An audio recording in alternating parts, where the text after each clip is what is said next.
I've been recovering stolen and missing pets for over 30 years, and in the last 5 years alone, I've helped to recover over 275 missing cats. In this video, I'm going to give you my top 5 tips on the things I recommend that you do when your cat first goes missing. And at the end of this video, I will be revealing the biggest mistake that most cat owners make when they first start looking for their cat, and one that you should avoid at all costs, because if you make this mistake, you may in fact discourage your cat from coming home.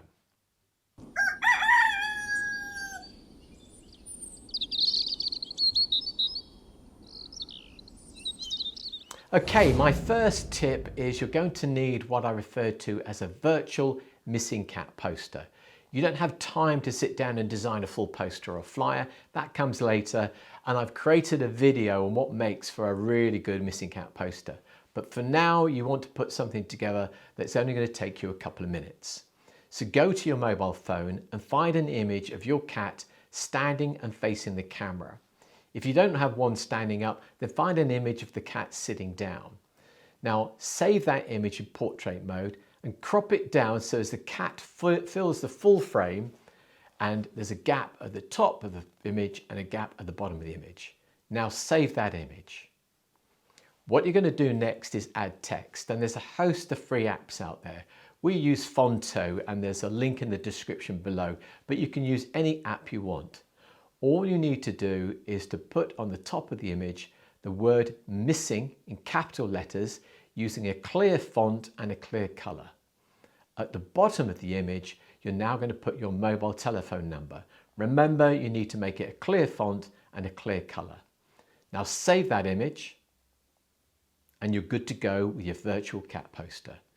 What you're going to do next with your mobile phone though is firstly you're going to include a new voicemail message all about your missing cat, and here is an example of what I would say is all that's needed on that voicemail message. Hi, you've reached Sarah. If you're calling about my cat Luna, she is still missing. Please tell me exactly where you spotted her and leave me your contact number and I'll get right back to you as soon as I'm free. Thank you so much for helping. Bye.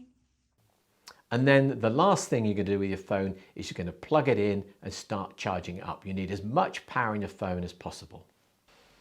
Tip number 2 is you need to get help. Do not try and do everything on your own because you're setting yourself up to fail. So contact a member of your family, a close friend, or even a work colleague and ask them to start circulating your virtual missing cat poster. And that poster needs to be shared amongst the local community. And there's a host of different apps these days where neighbours communicate with each other. Some use Facebook groups, some use WhatsApp, some use Neighbour.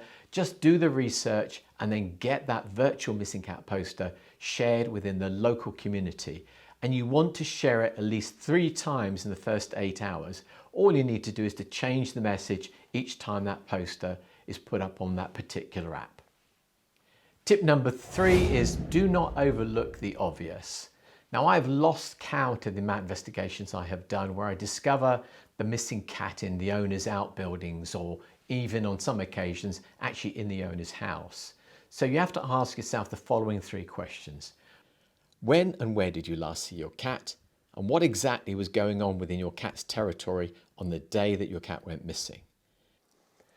Have you or a member of your household had a room open in the house that's normally closed or been into a cupboard?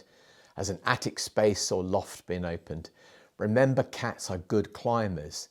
They can easily scale a ladder and get into a loft space. So you need to get up into the loft and check it thoroughly.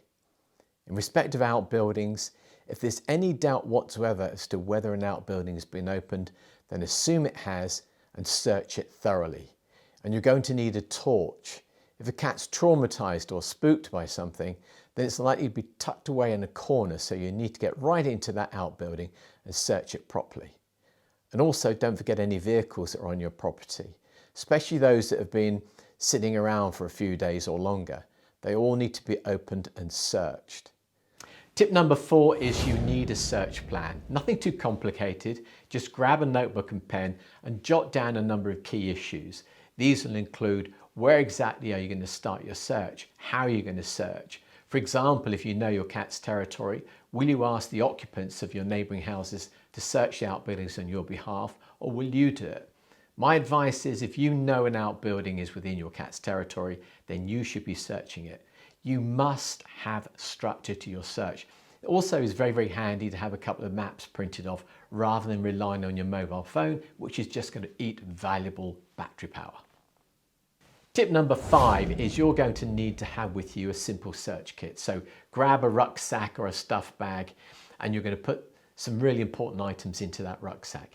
But before you do that, you need to check the weather. The weather is never going to work in your favor. So get onto one of the local apps and see what's happening in your immediate area over the next 4 to 8 hours and dress accordingly. If in your rucksack, you're going to place the following items. Firstly, it's really important that you stay hydrated, so a decent sized bottle of water. You're also going to need to replace the energy that you burn during the course of the search. So take some fruit, some nuts, and if you have them, energy bars. And don't forget to pack some treats for your cat, of course. I also like to take a decent pair of gloves, and the brand that I prefer are known as Woofwear. These are actually riding gloves, but they're robust, they're waterproof, and they're going to keep your hands very warm in harsher weather. But more importantly, when you're on your hands and knees searching under decking or under sheds, they're going to stop your hands getting shredded on glass or stones. You're also going to need a decent torch, and the brand that I prefer is known as the Kensun Zeta. It's a rechargeable torch, it's waterproof, it's very strong and has a very, very powerful light. And I've tried lots of torches over the years, but this one has always been really reliable. And there's a link to the torch and the gloves in the description below. And finally, you're going to need your maps, of course, put them on the top of the bag where you can get easy access to them. And of course, your search plan, which you're going to refer to throughout the search. And that's it, you're good to go.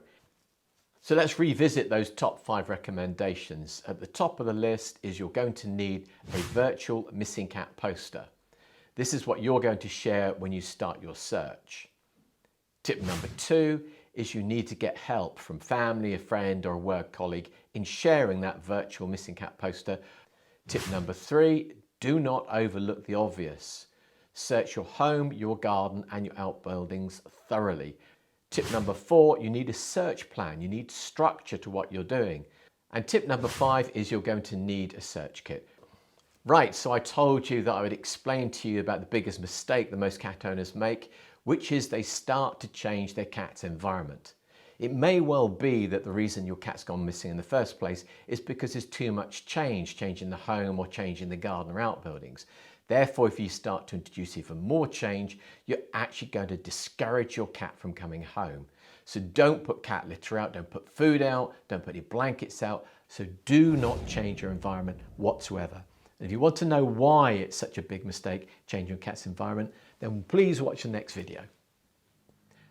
That's it from me, good luck, and please don't forget to put in the comments below exactly where you found your cat, because of course that helps all the other cat owners that watch this video. I'm Colin Butcher, the Pet Detective, and you've been watching Pet Detective TV. Goodbye.